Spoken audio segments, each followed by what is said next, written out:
Hi everyone, it's Raquel Bowman here, and today I'm here to share my fourth ever process video. For this one I chose to use the Bella Rouge papers by Pink Paislee. The colourings are totally up my alley and I was just loving this collection when I received it.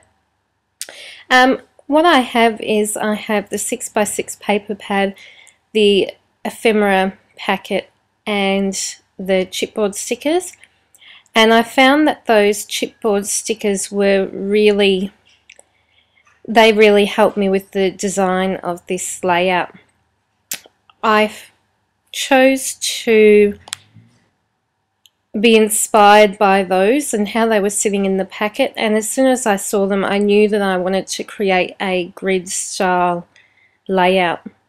The photo I've chose to use for this layout is a picture only taken on the 15th of January, which is quite recent for me to be scrapping. Normally I find that I scrapbook older photos, and I just absolutely adored it when I took it, and I was so pleased to have captured a moment like it.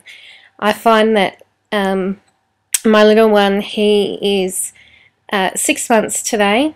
In this photo he was nearly 6 months, and my daughter, who's just over 2, has had a big adjustment to make with him being born, and I find that she just adores him so much. And in this particular photo I always catch them, or catch her giving him hugs, or even just holding his hand or holding his arm, or just touching him somewhere for that closeness, and I really wanted to create a layout about that.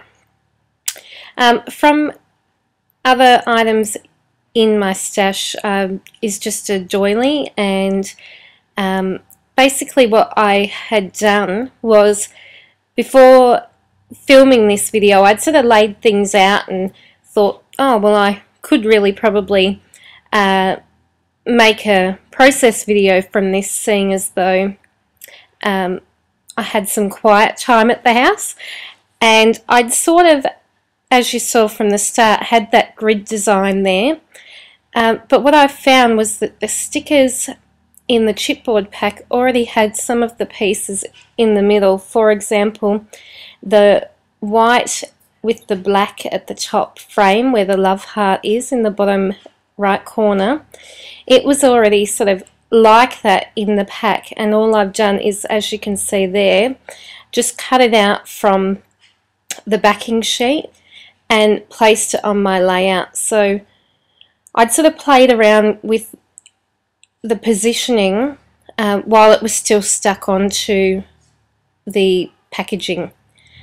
Then I had sifted through the different ephemera, and I wanted to create, because this layout wasn't very layered like I would normally create. If you've seen my layouts you would know that I love to layer and cluster groups of embellishments, and this layout really is quite flat for me.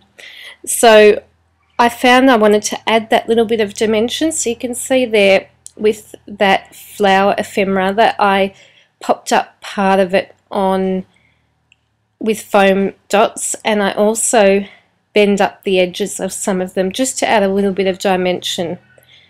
I did the same with the butterfly, and of course chipboard pieces have dimension on their own, so I didn't have to do anything to those ones. What I've also done on this layout is I have taken one of the 6x6 pieces of paper and I've cut 2 triangles from that, and that's what you see in the top corner and the bottom right corner of the layout. To bring that and make that pop a little bit more, I've also added a little strip in front of that, just to sort of help it to stand out. What I'm doing now is just basically adhering the bits and pieces. So the layout, the chipboard frames are sticky, they've got an adhesive back, so they were really handy to adhere to my page. I've used a T ruler to help get the initial part of the grid straight. So you would have seen me using that against the edge of the layout, and that just helps me to get a bit of a guide, and then from there I don't tend to use it once I've got part of the base down, because then I'll just go off those pieces to adhere the rest.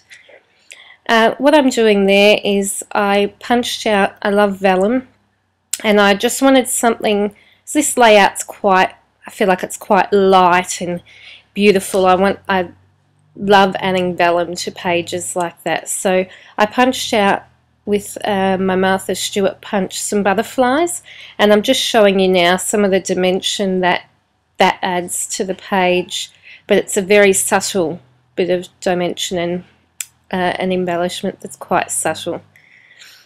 I've adhered those sorts of things with glossy accents because I find that once it dries you can't see the adhesive through there. And what I was showing you just then was that I've just machine stitched those triangles just along the top there on both of those pieces. I normally will always add some kind of machine stitching, but I find that when I machine stitch I can then do what I'm doing now and fold up and add that other sort of layer of dimension as well. For my journaling, that was a major part for me of creating this layout. I really wanted to tell the story of how much I can tell that Charlotte loves her brother, and how lucky he is as well to have someone that adores him so much. So I really wanted to type my journaling and add that to the page. What was happening here was my tape actually just needed flipping over on my typewriter, so I cut that out and just did that quickly and finished off the journaling.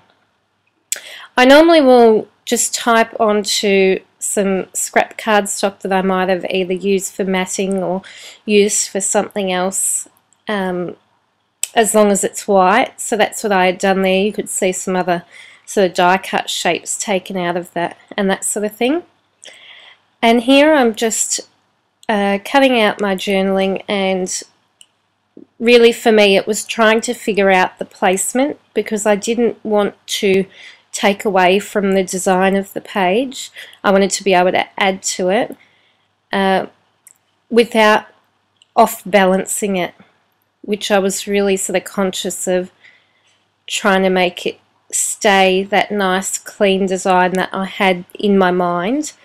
And this ephemera piece I really wanted to add to the page, and originally I'd placed it in that top sort of right area of the grid, but because of the amount of journaling I had to try and find where that was going to look without again taking away from that layout design that I had in my mind. I saw a tip recently with glossy accents to place some kind of a pin or something into the lid to stop it from clogging. I found that I was always using a needle or something to unclog my glossy accents before I could actually use it. So that has worked, but I've found that it's got a little bit rusty as well, so I'm going to have to find an alternative. I think what I saw online was to use a piece of the sort of the hang tag, that plastic bit that we get on clothing and that sort of thing, but they're not always easy to come by, so a needle was for me a lot more convenient, but it did add a little bit of rust. What I'm doing now is I created this bit of cluster where I made a vellum banner, and then I've layered on top of that a gorgeous silver foil heart, and from the ephemera there was a little tag or label that said perfection, and that's what I ended up titling the page, because I didn't want to add a big title to this layout because I felt that it would take away from my journaling and from my photo, and I didn't quite know what I would actually title it because there's only so many pages I can title about that are quite generic. So I've just titled it Perfection from that little label, but really for me this was all about just telling this story. Here I'm just checking what the date was for this photo, so I did find out that it was the 15th, and I'm using the Chamel date stamp, which I love because it is written, the date's written the way that we would write it in Australia. So we normally have the time, say 15 Jan, and then the year after that. I had to peel up because I'd stuck that frame down already. I had to peel up the corner of it just so I could fit the date there. And here I'm just showing you, I'm pretty happy with how it ended up, and it's all finished, and here are the close-ups. I hope to be sharing layouts, some more layouts with you soon. Hope you've enjoyed it. Thanks for watching, and I'll see you soon.